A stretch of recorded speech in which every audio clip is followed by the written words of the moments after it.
오늘 설교는 실상은 내가 부요한 자니라, 실상은 내가 부요한 자니라 하는 제목의 말씀을 드리겠습니다. 본문은 요한계시록 2장 8절에서 11절 말씀입니다.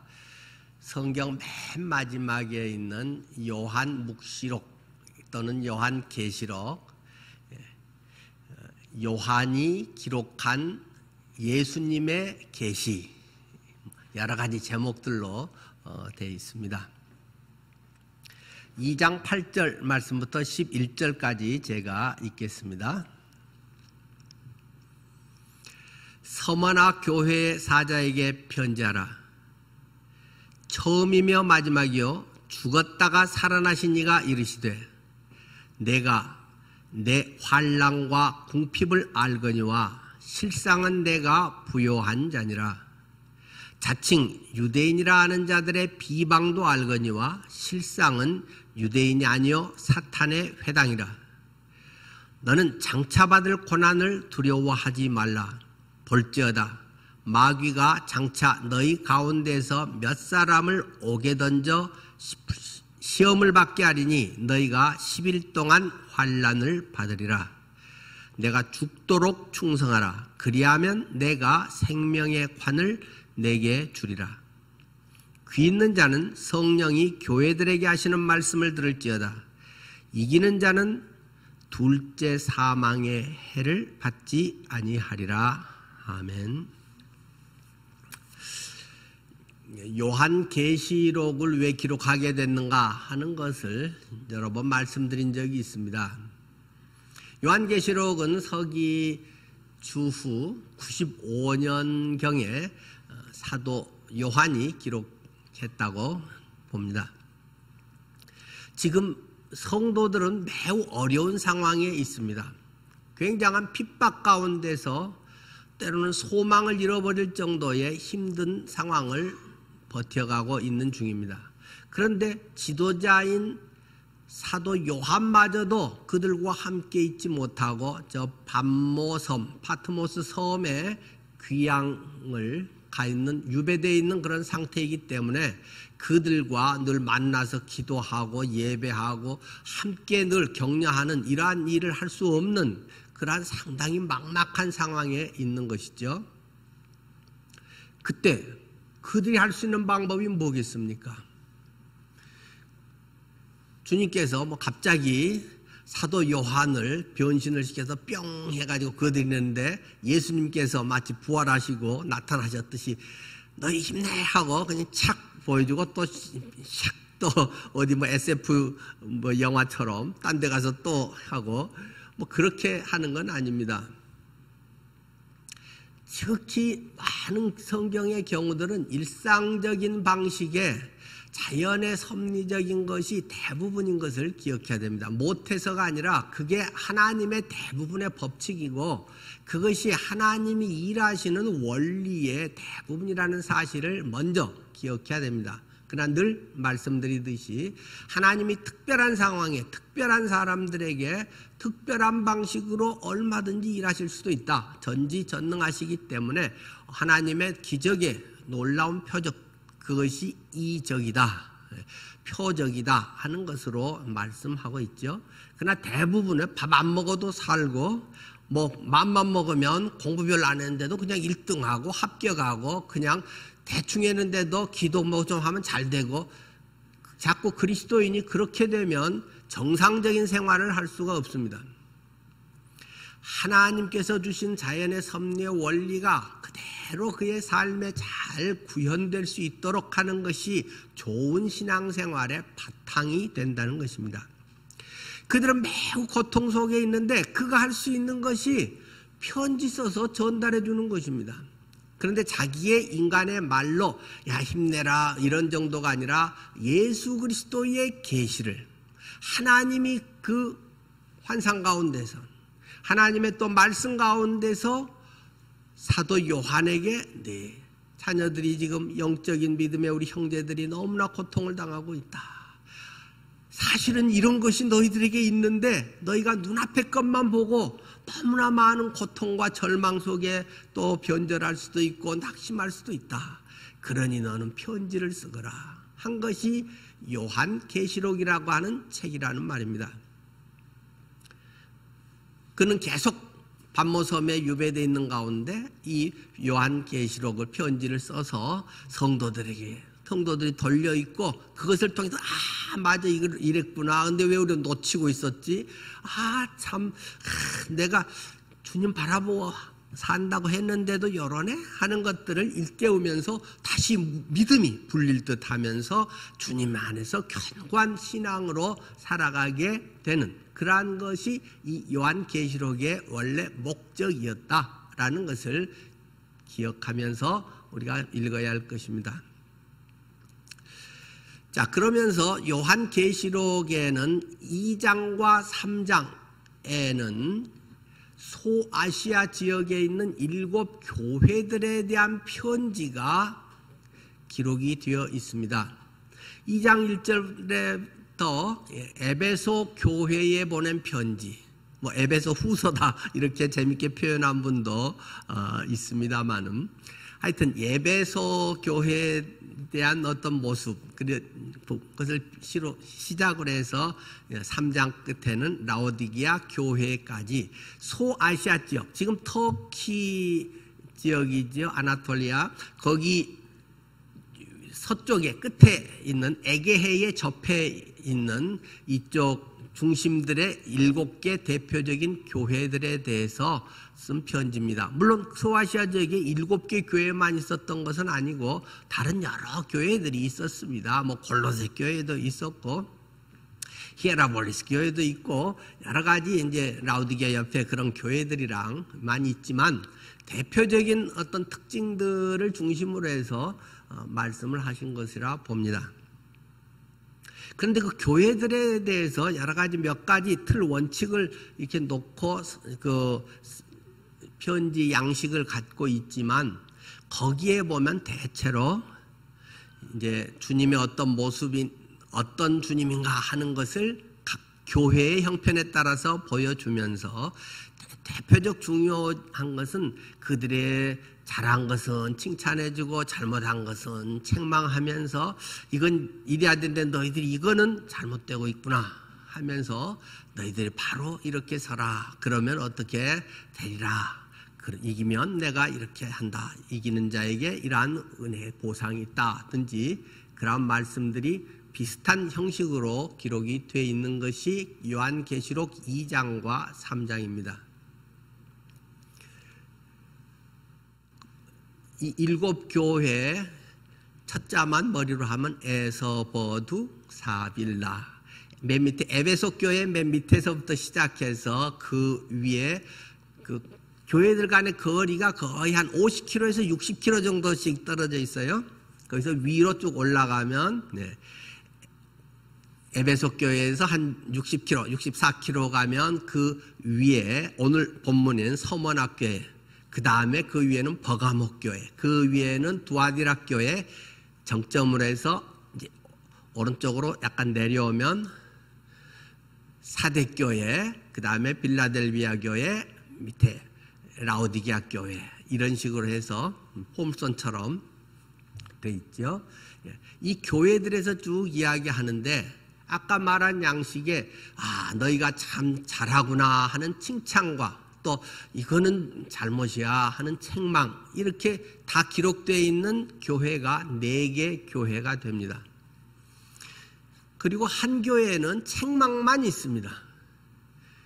잘한 건 한마디도 없고 너희들의 여러 가지에 대한 이야기를 하면서 그렇게 해서 되겠냐 너희들 그게 잘못하고 있다. 라오디게아 교회 책망만 있는 교회. 그런데 감사하게도 2개 교회는 책망은 한마디도 없고 칭찬만 있습니다. 그 교회가 오늘 본문으로 삼고 있는 서머나 교회 그리고 빌라델비아 교회 이 2 교회에 대해서는 주님이 한마디도 꾸지람하지 않으시고 야 너가 이런 가운데서도 이렇게 잘하고 있구나 고맙다.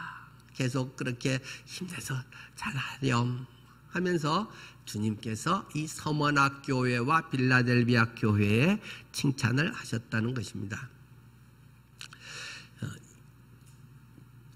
오늘은 이 서머나 교회에 대한 예수님의 평가에 대해서 더 말씀을 드리려고 합니다. 서머나 교회는 한마디로 고난받는 교회입니다. 어려움을 많이 당하고 있는 교회입니다. 크고 번성하고 만사 형통하고 잘 되고 있고 그런 상태가 아니라 지금 굉장히 어려움을 당하고 있는 교회다. 너희가 지금 고난 중에 있는 걸 내가 안다. 그것이 이 서머나 교회에 대한 주님의 접근인 것입니다. 그들의 현재 상황은 매우 환난과 궁핍 가운데 있다라고 말씀하고 있습니다. 2장 8절부터 다시 읽어보면요. 서머나 교회의 사자에게 편지하라. 처음이며 마지막이요 죽었다가 살아나신 이가 이르시되 내가 내 환난과 궁핍을 알거니와 실상은 내가 부요한 자니라. 자칭 유대인이라 하는 자들의 비방도 알거니와 실상은 그 사람 걔들은 유대인이 아니요 사탄의 무리, 사탄의 회당이라. 그러면서 고난받고 있는데 고난이 이게 한두 가지가 아니라는 것입니다. 환난과 궁핍을 알거니와. 이것은 무슨 궁핍입니까? 경제적인 궁핍을 말하는 것입니다. 물질적인 어려움을 지금 당하고 있다. 너희들 먹고 살기도 굉장히 어려워졌다. 너희가 지금 생활에 연명하기도, 너희 월급으로 지금 생활할 수도 없고, 너희가 현실에 여러 가지 그 사업에 자영업자들이 무너져 가고 있고 여러 많은 고통들을 당하고 있는 것처럼 너희들은 지금 경제적으로 굉장히 어려운 상황에 있다. 그것을 먼저 이야기하고 있는 것입니다. 왜 그러겠습니까? 예수를 믿기 때문이라는 것입니다.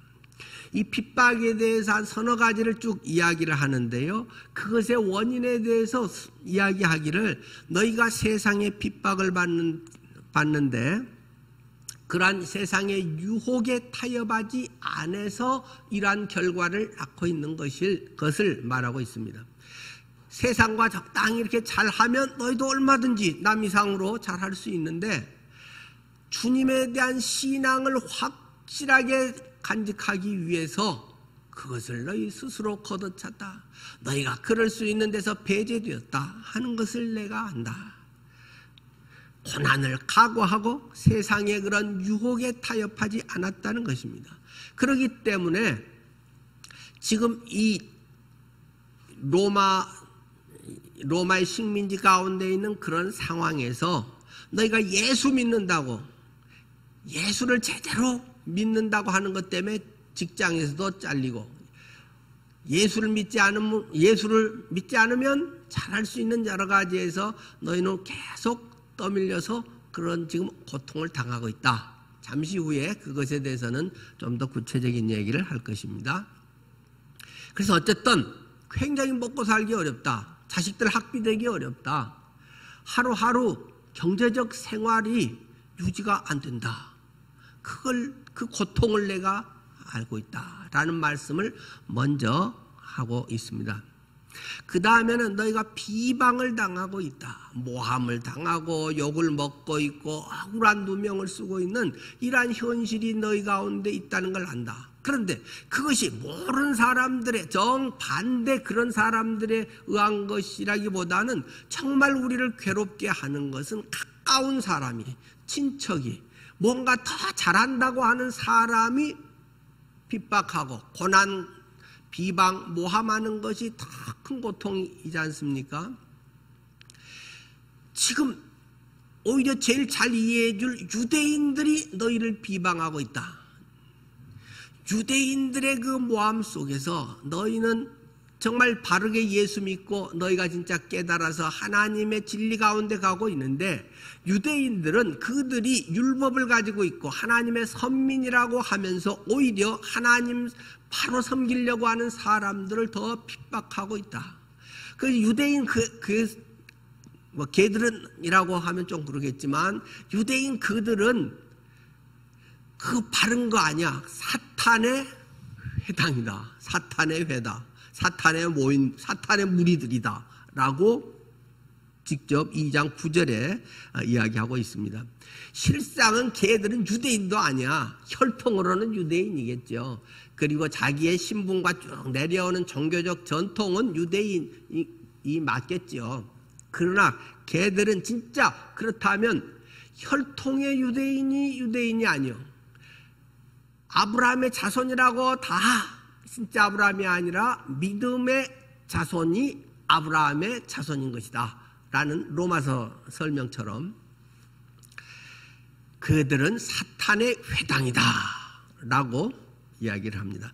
어쨌든 그럼 억울한 누명 모함을 가까이 있는, 그래도 제일 우리의 신앙하고 제일 가까운 종교라고 할 수 있는 것이 유대교라고 할 수 있는데 같은 구약 성경을 쓰고 하니까, 그런데 걔들한테 더 억울함을 당하고 있다.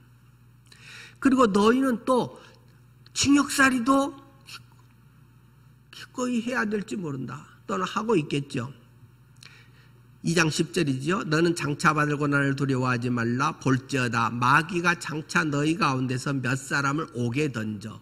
감옥에 던졌다, 징역살이 시켰다는 겁니다. 감옥에 던져서 시험을 받게 하리니 너희가 10일 동안 환난을 받으리라. 하여튼 10일은 꼭 10일일 수도 있겠지만 12 히브리어 전체에서는 뭐 전체 모든 것 뭐 이렇게 또 표현도 되니까 엄청난 계속 많은 고통을, 징역살이를 투옥당함을 당할 것이다. 뭐 이런 말씀도 되겠죠. 그리고 또 그러한 결과들로서 총체적으로 순교를 당할 것도 여기에서는 우리에게 예시를 하고 있습니다. 죽도록 이런 이제 표현까지 쓰면서요. 순교하기까지 충성스럽게 믿음을 지켜라, 이런 이제 말씀을 하는 거죠. 그런데 순교를 당하는 것이 로마 황제 숭배 때문에 오는 순교가 이 당시에는 제일 컸던 것으로 보여집니다. 사실 로마는 이 서기 95년경 이때는 이제 만 60년경 사도 바울이 죽고 이럴 때는 네로 황제 이런 때 굉장한 핍박, 또는 데시우스 황제나 이런 것들도 있지만은 이때는 그 조금 더 누그러진 편이겠죠. 그래서 로마는 전체적으로는 무슨 종교를 믿든지 거기에 대해서 크게 관여하지 않았다라고 합니다. 그러나 단 1년에 한 번은 꼭 신전에 가서 황제 숭배를 해야 한다. 향을 피우고 거기서 꼭 고백해야 되는 중요한 선언이 있는데, 황제는 주님이시다 라는 그런 고백을 하라고 합니다. 그 전부터도 이제 이런 고백은 뭐 시저 이런 때 있죠. 그런데 이때는 이제 그나마 상당히 좀 나아져서 한 번만, 1년에 한 번만 가서 그 절차를 하면, 공언을 하면 그걸 오케이 하고 이제 이 사람은 이걸 했다, 여기 신전에 와서 그거 하고 갔다 라고 이제 증명서를 발급한단 말입니다. 그러면 증명서를 갖고 있으면 1년간 뭐 다 무슨 종교를 믿든 뭘 하든 간에 크게 그들을 억압하지 않았었다라고 이야기를 합니다. 로마서 그때 바울이 이때하고는 이제 조금 한 30년쯤 후니까 이제 좀 그런 황제에 따라서 그런 이제 차이는 좀 이제 기복이 많이 있습니다. 그래서 1년에 한 번만 눈 딱 감고 가서 황제는 주님이세요. 그냥 그러고 그 뭐 향 하나 이게 꽂고 뭐 그냥 오면 되는 거기 때문에 많은 사람들은 그냥 그렇게 신앙생활을 했다는 것입니다. 그리고 와서 예수도 믿고 뭐 나머지 날들은 해도 뭐 타치하지 않으니까 그렇게 해서 둘 다 선언하고 예수님은 주님이세요 뭐 하고 또 신앙생활 잘하고 1년에 한 번만 그냥 가서 내 진심은 아니야 하면서 그냥 그렇게 하고, 이런 많은 사람들은 대부분 그런 신앙생활을 했는데 이 서머나 교인들은 철저하게 안 그랬다라는 것입니다. 철저하게 나는 1년에 한 번이라도 그럴 수 없어 라고 분명하게 선언을 하고, 그래서 감옥에 가고 심지어 순교를 당하는 일들이 서머나 교회에 있는 것을 주님이 보시고 그들의 지금 이런 말씀을 하시는 거죠.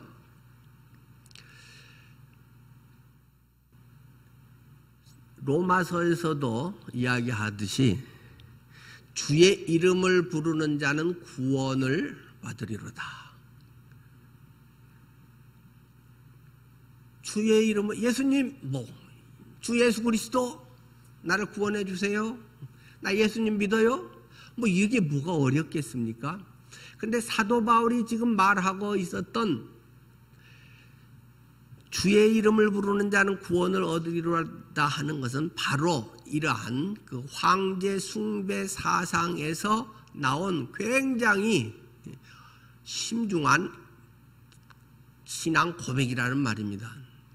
황제가 주가 아니고 나의 주인이 아니고 오직 주 예수 그리스도만이 나의 주입니다. 이렇게 고백하는 사람은 구원을 받으리라, 이런 뜻이지, 그냥 나 예수님 믿을게요, 예수님 믿어요, 그냥 이렇게 가벼운 마음으로 믿어줄게, 이제 믿으면 그래도 혹시 지옥 있으면 겁나는데 보험 들듯이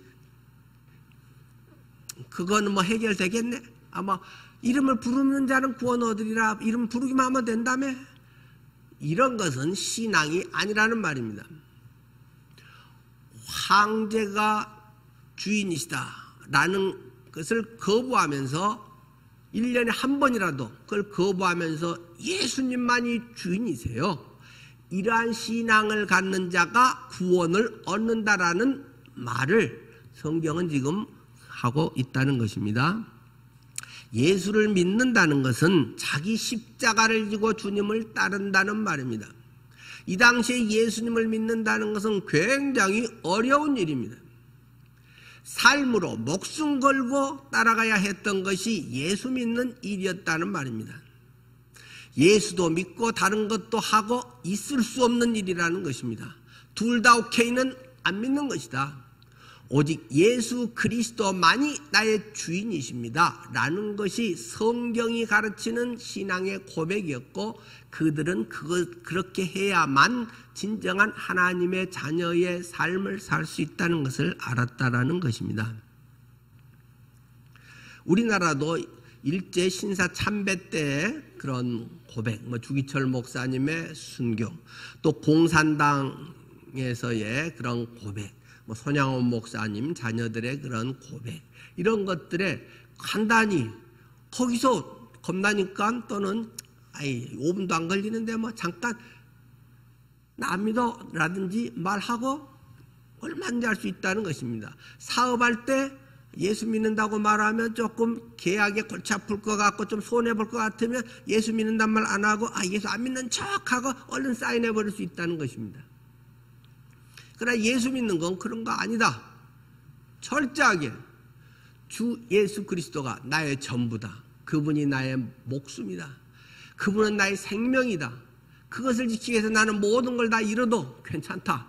이것이 예수 믿는 사람의 고백이었다라는 것입니다. 사실 이 서머나라고 하는 지역, 지금은 성지순례 가면 이제 그때 이름하고 지금하고는 많이들 이름이 바뀌었잖아요. 우리나라도 지역 이름들이 다 한양이라고 했다가 서울이라고 하고 이렇게 바뀌듯이 지금은 이즈미르라고, 이제 성지순례 가면 이 서머나 지역을 이즈미르라고 부릅니다. 이 지역은 그 에게 연안에 있던 항구 도시로 그 일리어드 오디세이를 쓴 유명한 시인 호머의 고향이 이 서머나 이즈미르이기도 합니다. 그런데 이곳은 굉장히 아름다운 곳으로 그 지역 주변에서 정평이 나 있는 곳입니다. 아주 아름다운 항구 도시로, 그리고 이것은 상업이 아주 발달해 있죠. 에베소가 사실 제일 큰 도시고 바로 이어서 거의 견줄만한 곳이 바로 이 서머나라고 하는 지역이고, 이 교통망들이 아주 지금 잘 뚫려 있는, 이 대로가 뚫려 있는 지역들이 거의 전부 이 7교회가 전부 50km 정도 이렇게 거리에 있으면서 큰 대로가 에베소, 서머나 이렇게 버가모, 두아디라 이렇게 쭉 다 대도시 큰 도로로 연결되어 있는 그 교회들입니다. 그래서 수출량도 아주 많은 그런 지역이 서머나이기도 하죠. 그런데 기원전 195년에 로마의 여신을 위해서 신전을 건축한 최초의 그 소아시아 지역의 도시가 이 서머나이기도 합니다. 로마의 여신전을 그들이 건립을 하고 로마 그 통치 AD 26년에는 서로가 막 지금도 우리 보면 각 지역에 무슨 혁신 도시 하면서 뭐 그 좋은 뭔가 그 도움되는 걸 막 유치하잖아요. 그런데 티베리우스 황제 신전을 서로 유치하려고 막 경쟁이 했는데 11군데가 막 경쟁이 붙었습니다.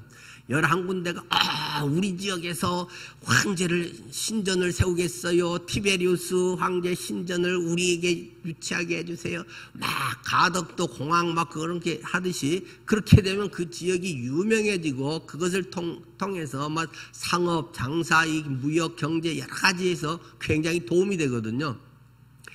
그러니까 11개가 유치를 해서 딱 낙찰이 된 데가 바로 이 서머나 지역이고 그래서 티베리우스 황제 신전이 바로 이 서머나에 있었고 그러니까 지금 아까 말씀드린 것처럼 그들이 1년에 한 번이지만 거기에 거창한 데 막 어마어마한 데 가서 그 향을 피우면서 황제가 우리의 주이십니다 하면서 고백하고 막 거창한 멋있는 세레모니를 해가면서 그렇게 하는 것에 굉장한 자부심을 느끼는 도시이기도 한다는 것입니다.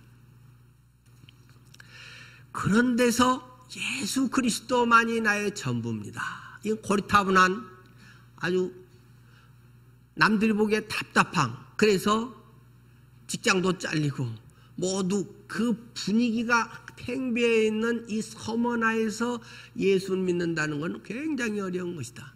서머나 교회가 그러니까 막 부흥했겠어요? 크겠어요? 막 큰 건축을 했겠어요? 서머나 교회는 자그마한 교회입니다.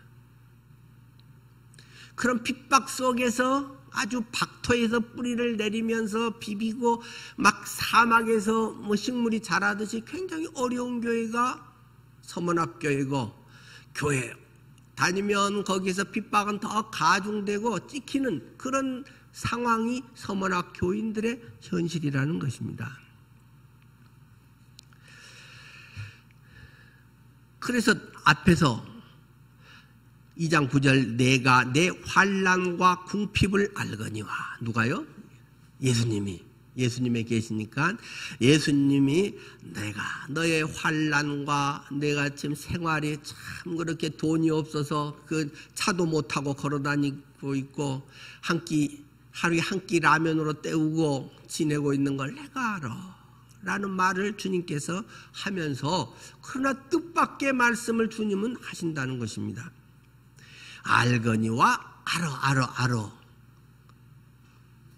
그러면서 내가 네 먹고 살 거 충분히 챙겨주마 그런 말씀 하시지 않고 실상은 네가 부요한 자니라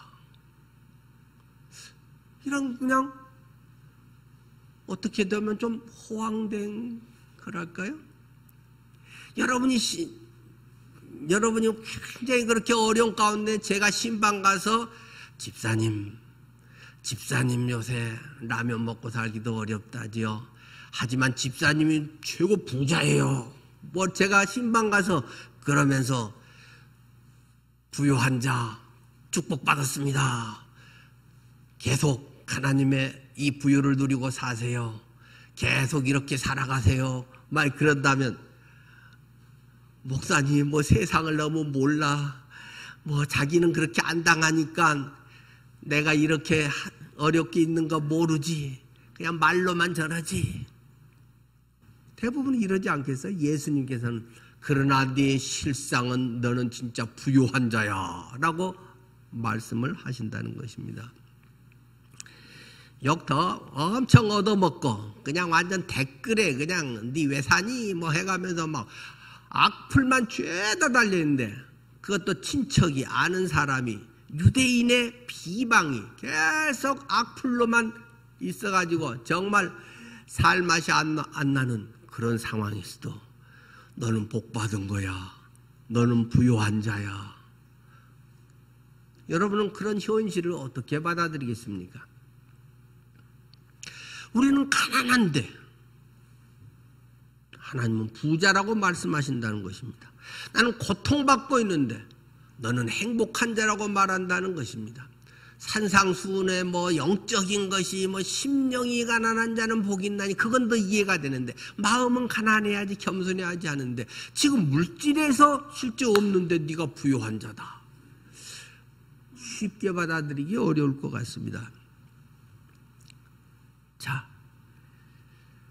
환란의 터널을 지나고 있는데 너는 행복의 문을 지금 통과하고 있어. 너는 허니문이야. 주님은 말씀하십니다. 죽어라 죽어라 더 버틸 힘도 없는데, 그래서 요한계시록을 썼다고 했는데 믿음의 인내를 지금 우리에게 이야기하고 있습니다. 무엇이 문제입니까? 무엇이 이 둘 사이에 엄청난 괴리, 엄청난 서로의 거리를 만드는 것입니까? 관점입니다. 무엇을 보느냐, 판단의 기준이 무엇이냐에 따라서 전혀 다르다는 것입니다. 이 현상이 지금 내 주머니에 돈 없는 것을 나는 보고 피부로 느끼고 있는데, 하나님은 지금 하나님의 인도, 하나님의 기준, 하나님의 잣대로 우리에게 지금 말씀하고 계신다는 것입니다. 우리의 삶에서 나의 신앙의 기준은 무엇입니까?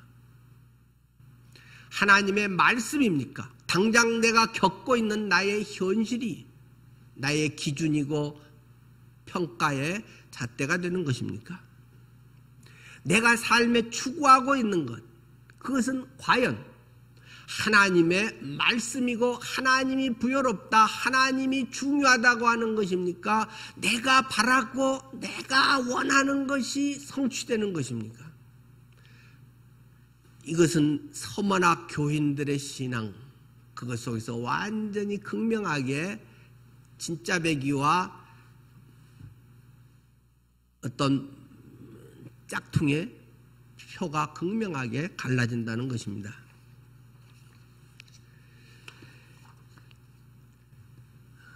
그럼 오늘 본문의 말씀에서도 지금은 좋아요. 나 그리 참아볼래요. 그러면 하나님께서 어떻게 말씀하실까요? 그래, 내가 내 믿음을 보았노라. 네가 여기까지 참았구나. 내가 내게 복의 복을 더하리라. 그래주면 얼마나 좋겠습니까마는 오늘 본문은 별로 그렇지가 않아요. 하나님은 참 야속한 말씀을 하십니다. 안다라고 말씀하시면서 그럼 해결해 준다고도 안 하고 2장 10절에 너는 장차받을 고난을 두려워하지 말라. 장차 앞으로도 받을 고난을 두려워하지 말라. 지금까지도 죽을 맛인데 앞으로도 이게 또 계속된다는 말입니다. 이 정도 믿음을 보고 했으면 서문학교에 자 정말 니들 만한 없어. 나는 니들을 알지. 승리했어 라고 해줄 것 같은데 장차 받을 고난을 두려워하지 마라. 계속 또 그런다. 또 이 어려움이 한두 번에 끝나는 게 아니다. 장차에도 또 온다 라고 예수님은 말씀하십니다. 우리의 많은 신앙은 조금만 참으면 그래 여기서 주님이 짠 어느 또 기도 데드라인에 며칠까지는 꼭 돼야 됩니다. 짠 되면 그거 막 한 30분 전에 팍 기적적인 전화가 와가지고 해결됐어요. 뭐 그런 간증도 있고 그럴 것 같지만 안 그런 경우가 더 많습니다. 믿음이 없었을까요? 하나님의 능력이 없었을까요? 서문학 교인들을 주님은 칭찬하시면서 앞으로 또 그래, 더 당해, 장차 올 고난, 그런데 겁먹지는 마, 두려워하지는 마라고 말씀을 하십니다. 참 야속합니다. 그때 우리가 해야 될 건 뭡니까? 더는 못 버티겠다고 팍 주저앉아 버리는 것일까요? 하나님 안 계셔. 도대체 하나님이 내 뭘 안다고 말을 하면서도 안 오니 두 번이나 말해놓고는 안다고 하면서 이럴 수가 있어. 원망하는 것이 아니고, 시장 10절, 너는 장차 받을 고난을 두려워하지 말라. 볼지어다 마귀가 장차 너희 가운데서 몇 사람을 옥에 던져 시험을 받게 하리니 너희가 10일 동안 받을 만큼 어쩌면 환난을 죽으라고 받으리라. 그때 어떻게 해야 됩니까? 네가 죽도록 충성하라. 그리하면 내가 생명의 관, 생명의 면류관을 내게 주리라. 참, 이게 위로가 될까요? 내가 죽도록 충성하라. 여기서는 죽을 만큼 충성하라 이런 말 아닙니다. 죽을 때까지 충성하라. 충성하다 죽어버려라. 죽는 순간에도 충성하라. 그 말입니다. 여기서 원래 말하는 것은 죽을 정도만큼 할 수 있는 데까지는 해라. 이런 정도만을 넘어서 죽을 때까지 충성하다 죽어. 그런 말입니다. 11절, 귀 있는 자는 성령이 교회들에게 하시는 말씀을 들을지어다. 이기는 자는 둘째 사망의 해를 받지 아니하리라. 이기는 자에 대한 해석은 몇 가지가 될 수도 있겠죠. 근데 내가 끝까지 잘 버티고 이겨라. 포기하면 꽝 된다. 근데 이런 말씀보다는 아마 성경 전체 내용으로는 믿음 안에서 충성스럽게 그렇게 있는 사람들은 둘째 사망의 해, 보통 지옥에 불 이야기하면서 계시록에 둘째 사망이라고 하지 않습니까? 21장에. 또 너희는 이미 사실은 이긴 자다. 교회다. 너희는 서머나 교회에 말한다. 너희는 이미 이긴 자인데 그것이 예수님을 영접하고 이겼다고 하지만 신분상으로 자녀이고 그렇게 되지만 그것을 경험하고 그렇게 사는 거하고는 조금 차이가 있는 거죠. 신분과 상태 면에서는. 그러니까 상태도 계속 이긴 자로서 이긴 자의 삶을 사는 것, 그것이 믿음 안에서 충성스럽게 살아가는 것입니다. 그렇게 네가 믿은 자답게, 내가 교회답게 계속 주님 안에 그렇게 있을 때 너에게는 이미 지옥의 형벌이 제해졌고 영원한 생명의 하나님의 언약 천국이 보장되어 있다라는 것을 더 강조하신 것이라고도 할 수 있겠죠. 하여튼 죽기까지 충성해라. 환난과 궁핍과 고난을 이겨내라고 우리에게 이 말씀하고 있습니다. 어떻게 해야 그럴 수 있겠습니까? 믿음으로 그것은 가능하다. 주 예수님이 누군가 하는 신앙의 고백이 예수님이 나의 주인이라면 마음대로 해버리세요. 주님 거 주님이 뭐라고 하는데 토기장이가 쓸 그릇을 마음대로 짓는데 진흙이 뭐라고 얘기하겠냐. 우리 식구는 귀한 그릇으로 써주세요. 쟤들은 그냥 별 볼 일 없는 걸로 써더라도 우리 나는 잘 되게 해주세요. 그것을 선택할 희망사항은 인간이니까 그럴 수 있겠지만 그것은 내 주권의 문제는 아닙니다. 2장 앞에 8절에서 서머나교회 사자에게 편지하노라 하면서 주님이 어떤 분인가 하고 교회마다 다른 모습으로, 교회에 꼭 필요한 모습으로 주님은 나타나는 것입니다. 객관적, 이론적, 조직신학적인 모습으로 그냥 생명기 없이 나타나는 것이 아니라 각 그 사람에 맞게 주님은 나타나는 것입니다. 그 사람의 필요에 맞게, 그 사람에게 꼭 적절한 것을 그 사람에게 제시하는 것이 하나님과의 친밀한 교제요 만남인 것이죠. 서문학교회에는 처음이며 마지막이요 죽었다가 살아나신 이가 이르시되, 예수님은 누군가? 처음이요 마지막이신 분이다. 처음부터 끝까지 우리의 전생애를 아시는 분이라는 말입니다.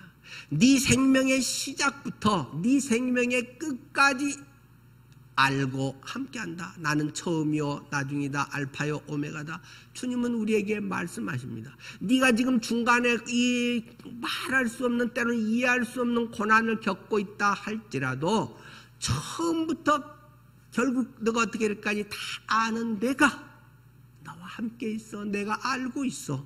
라는 말씀을 하고 있습니다. 또 죽었다가 살아나신 이가, 죽었다가 살아나신 이가 이르시되, 모든 것의 절망, 제로 포인트가 되는 죽음, 거기서부터 살아남, 생명, 십자가의 죽음, 그리스도의 부활, 죽었다가 살아나는 건 인생의 모든 생사화복의 모든 것을 다 품고 있는 그분. 나는 그런 존재야. 내가 니들의 그걸 알고 있어. 너희가 이런 과정에 있는 거. 그러나 너희가 지금은 좀 버텨야 돼. 믿음으로 이겨내야 돼. 어느 절정의 순간에 제대로 무르익어서 다 그것이 나타나기 위해서는 지금 조금 1단계에서 승리하는 것에 만족하고 거기에서 야 승리했네 뭐 이렇게 하는 것이 아니고, 뭐 된 듯하다가 또 낙심할 것 같은 고통 가운데 있다가 또 올라가다가 또 한번 그런 고비가 있다가 마지막 절정을 넘어서까지, 그때 최고의 희날레가 예선전 또는 뭐 중결승, 결승, 그때마다 피나는, 때로는 힘든 그런 어려움들이 있지만 금메달, 생명의 멸관 너를 위해서 기다리고 있어. 너는 멸관을 얻게 될 거야. 너는 금메달 따놓은 거야. 그러나 쉽게 놀고 있다고 그냥 얹혀주는 건 아니야. 순간순간에 목숨을 다해서 죽을 각오로 주님을 향해서 나아가고 말씀에 살아갈 때 너희에게 이것이 이미 보장돼 있어 라는 것을 강조해 주고 있습니다. 그렇기 때문에 이 서머나 교회의 유명한 사람의 일환을 교회에 사는 우리에게 남겨주고 있습니다. 여러분께서도 아마 들으신 적들이 있죠. 폴리갑 이야기, 폴리갑. 사도 요한의 제자였던 아주 신실한 사도 요한의 수제자인 폴리갑이라고 하는 사람이 있습니다. 그 폴리갑이 이 당시에 이제 이 서머나 교회의 담임 목사였습니다. 요즘 우리식으로 말하면. 근데 이것을 기록할 당시는 아니고 그 이제 한참 후지요. 이것을 기록할 때는 사도 지금 요한이 기록하고 있는 것이고요. 그래서 이 폴리갑이라고 하는 사도 요한의 제자가 있는데 주후 156년 2월 22일이라고도 하고 23일이라고도 합니다. 2월 23일 대표자인 담임 목사인 폴리갑을 끌고 옵니다. 서머나 총독이 끌고 와서 너희들 왜 자꾸 그렇게 말을 안 들어? 한 번만 그거 하면 된다는데 그게 어려워? 왜 너희들 서머나 교회 너 교인들 니들은 그렇게 삐딱하니 안 하는 거야? 나도 위에다가 보고해야 되고, 다 말 잘 듣습니다. 뭐 이렇게 하고, 지금 티베리우스 황제 신전도 여기 있고, 그래서 우리가 제일 샘플이 돼야 되는데, 서문학교에 니들 이놈들 때문에 약체면이 안 선다. 담임 목사 이리 와. 그래서 그 폴리갑을 잡아옵니다. 너 한 번만 부인해. 그러면 내가 공문 올리고 그럼 이제 시인했다고, 황제가 진짜 주인이라고 말했다고 하고 끝내줄게, 풀어줄게. 폴리갑이 그런 이야기를 합니다. 그때 폴리갑의 나이가 86세였습니다. 내가 86년 동안 주님의 은혜 가운데 이렇게 믿음으로 살아왔는데, 주님은 86년간 한 번도 나를 부인하고 저주하지 않으셨습니다. 그런데 어찌 제가 제 목숨을 구걸하기 위해서 한 번도 나를 배신하지 않은 주님을 배신하고 저주할 수 있단 말입니까? 나는 그분을 찬양합니다. 차라리 나는 죽음을 택하겠습니다. 서머나 총독이 노발대화를 하면서 이런 고집쟁이들거니 하면서 불을 지펴라 해서 화형을 당했습니다. 이 서머나 교회, 아마 이제 성경 교회사가들은 지금 앞에서 앞으로 다가올 그런 이제 심판 장차 받을 고난, 그리고 감옥에 던져져서 10일 동안 뭐 한 것이 이 폴리갑의 죽음까지도 그 예언적으로 말한 것이 아니겠는가라고 해석을 많이 합니다. 여러분은 주님이 어떤 분이신가요? 엄청 부담되지만 자기 십자가를 지고 나를 좇으라고 말씀하시는 주님, 그리고 예수 믿는 사람의 현실은 안 믿는 사람보다 잘 살기가 더 어렵지 않을까 하는 생각이 듭니다. 물론 하나님은 특별한 어떤 사람들 통해 특별하게 해서 씹는 것들 훨씬 이상으로도 하게 하지만, 아무래도 그리스도인이 더 잘 살기는 좀 더 어려울 것 같아요. 좀 더 정직해야 되고, 세금도 좀 더 정확하게 내야 되고, 뭐 하면 안 되는 것은 또 안 해야 되고, 그러나 약간만 사람이 비겁하고 약간만 어둠에 손을 내미면 돈 벌 수 있는 여지가 세상에는 더 많지 않을까요? 객관적으로 보면 말입니다. 재벌들 중에 예수 믿는 사람이 많을까요? 예수 안 믿는 사람이 더 많을까요? 믿어도 대충 믿고 탈세한 사람이 많을까요? 정직하게 한 사람이 많을까요? 목사의 경험으로는 예수 믿고 사는 게 훨씬 어렵고 돈 벌기도 쉽지 않고 돈도 더 많이 들어갑니다. 누가 보든 안 보든 더 정직해야 되잖아요.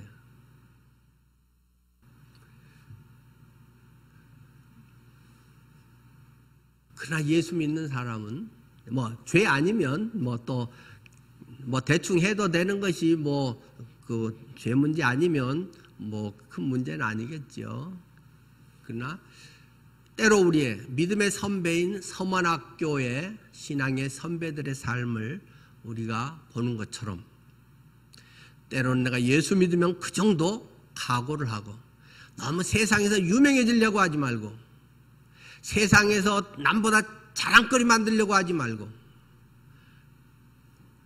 주님이 영화롭게 되고 먹든지 마시든지 무엇을 하든지 하나님의 영광을 위하여 하라는 그것이 우리의 우선순위가 되고, 그럴 때 하나님 어떤 사람은 생각지도 못했는데 엄청난 또 물질적인 또 세상적인 그런 또 높은 자리 그런 걸 통해서 또 하나님을 더 잘 드러낼 수 있게 쓰실 수도 있고, 그렇게 했더니 계속 쪼그라들어서 계속 더 고통당할 수도 있고, 그거는 우리 영역은 아닌 것 같습니다.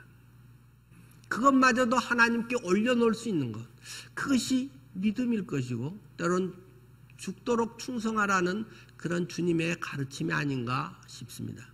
그러니까 낙심, 어렵다고 해서 낙심하고 기죽고 악성 댓글이 많다고 해서 우리 자녀가 좀 잘 못됐다고 해서 기죽을 것도 없고, 잘 됐다고 해서 그것에 무슨 뿌듯하고 그것이 나의 기쁨이고 영광이고 그럴 것도 없고, 하나님이 존귀케 해서 유명케 해주시면 감사함으로 받아서 주님을 드러내면 되는 것이고, 안 그러면 또 있는 자리에서 오히려 어두울수록 빛이 훨씬 환하게 비춰줄 수 있는 것이기 때문에 그런 것이 우리들의 삶이 아닐까 싶습니다. 많은 어려움이 있는데 이 서문학교에 그것을 격려하기 위해서 사실은 썼다고 할 수 있겠죠. 우리들의 삶을 주님은 안다. 내가 알아. 하나님의 음성은 아주 간단하다. 내가 너의 마음을 알아. 내가 널 사랑해. 내가 네 속에 쏙 들어가 있잖아. 왜 네 맘 모르겠니? 그러나 조금만 참어. 지금은 16강이야. 거기서 끝날래?